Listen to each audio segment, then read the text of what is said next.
Sekarang perusahaan asuransi kenapa ya sistemnya aku merasa seperti permainan judi seperti itu ya. Jadi beberapa hari yang lalu saya ada berkunjung ke salah satu dokter di Medan untuk pengobatan penyakit lambung istri saya.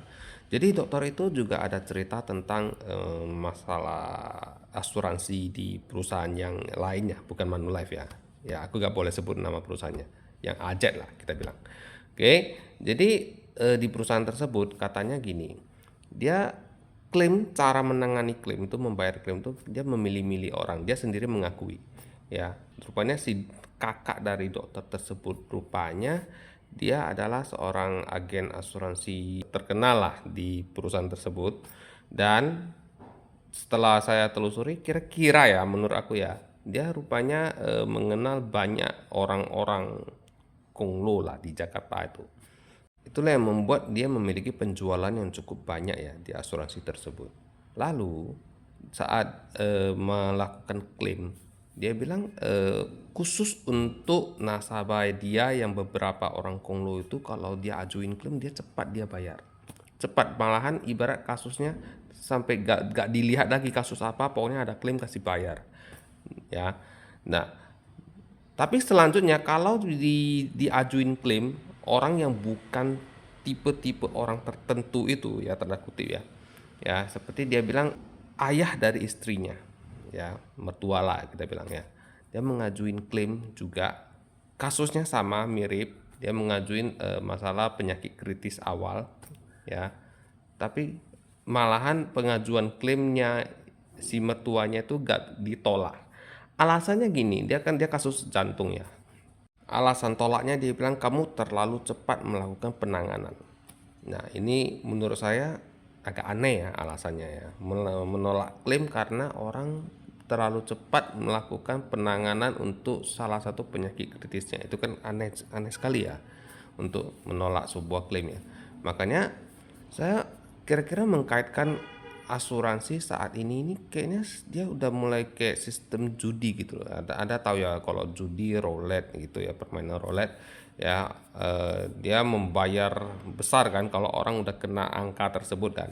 Tapi sisa-sisa orang yang nggak kena di angka tersebut kan dia makan semua. Ya, ibarat jadi korban semua kan. Kira-kira seperti itulah yang maksud saya. Ya, sebenarnya kasus-kasus klaim yang bermasalah, yang aneh-aneh seperti ini banyak ya. Saya sebenarnya di 2024 kasus di salah satu perusahaan yang cukup terkenal juga memiliki kasus klaim sampai lebih dari 100 orang. Nah, karena gimana ya, saya mau cerita ya, kenapa orang saat ini terjebak dengan iklan-iklan asuransi murah gitulah ya. Pokoknya murah dia langsung tertarik dan membeli ya, seolah-olah gini. Anda coba logika berpikir ya. Asuransi tersebut dia memiliki cara untuk menggandakan uangnya enggak? Seperti di Manulife. Kalau Manulife kan dia tahu ya, uang premi Anda ambil dia perputaran di reksadananya sendiri ya, ingat sendiri. Jadi keuntungan dari reksadananya dia ambil semua Manulife. Beda dengan perusahaan asuransi yang lain. Ya, mereka kalau namanya reksadananya mereka titip ke pihak ketiga. Tentu keuntungannya gak sebesar Manulife. Oke. Nah, tapi herannya kenapa mereka menjual murah dan Anda percaya aja bahwasanya mereka bakal bisa membayar klaimnya Anda suatu hari nanti. Ingat, hari ini kan Anda beli asuransi ya. Anda klaim bukan hari ini dong. Anda klaimnya itu kira-kira 10 tahun, 20 tahun, bisa saja 40 tahun ke depan. Ya, kalau Anda masih muda. Tapi gimana cara perusahaan-perusahaan yang jual murah tersebut bisa membayar klaimnya Anda jika mereka cara menggandakan uangnya aja mereka sendiri aja tidak memiliki? Ya, kira-kira seperti itu logikanya ya. Jadi kemarin saat ada acara besar di Manulife ya, baru ada beberapa petinggi yang di Medan itu kan ada bertanya kepada ibarat bosnya Manulife lah ya. Dia tanya kenapa Manulife saat ini menjadi asuransi yang cukup mahal lah ya di Indonesia. Jadi banyak-banyak nasabah-nasabah sekarang kan ibarat kan terjebak asuransi murah, membanding-bandingkan harga gitu kan. Gara-gara ada satu orang dua orang klaim dibayar, dia menganggap bahwa oh ini asuransi bisa bayar gitu kan ya. Jadi pihak bosnya atau petingginya si Manulife ini mengatakan gini, dia bilang kami jual asuransi itu sebenarnya tujuannya untuk suatu saat kita tetap bisa bayar. Jadi kami tidak akan jual rugi. Jadi gitu jawabannya. Dia berarti kan kita dari sini kan aku sebagai tenaga pemasar ya, Manulife, aku kan merasa agak tenang ya kalau ada jawaban yang seperti ini dari pihak petingginya perusahaan tersebut kan.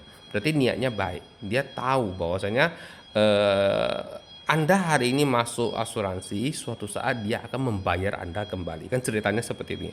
Tapi kalau gimana caranya ya dari satu perusahaan yang kira-kira Anda ibarat berjalan di suatu jembatan yang rapuh gitu ya, hanya mengambil uang uang instan hari ini yang murah-murah, tapi nanti di 20 tahun ke depan, di 10 tahun ke depan saat klaim baru dipikirin cara gimana bayarnya.